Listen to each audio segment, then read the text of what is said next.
no, is prohibition against privileged information.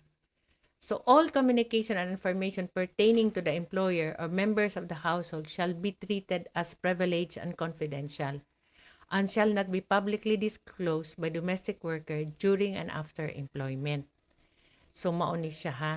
Ang buot ipasabot ni ini nga ang tanang kasayuran impormasyon mahitungod sa employer so gitrabahoan or membro sa iyang household gitawag nag privilege o confidential nga information nga dili pwedeng itabi-tabi sa kasambahay didto bisan kang kinsa during or bisag na human na iyang trabaho.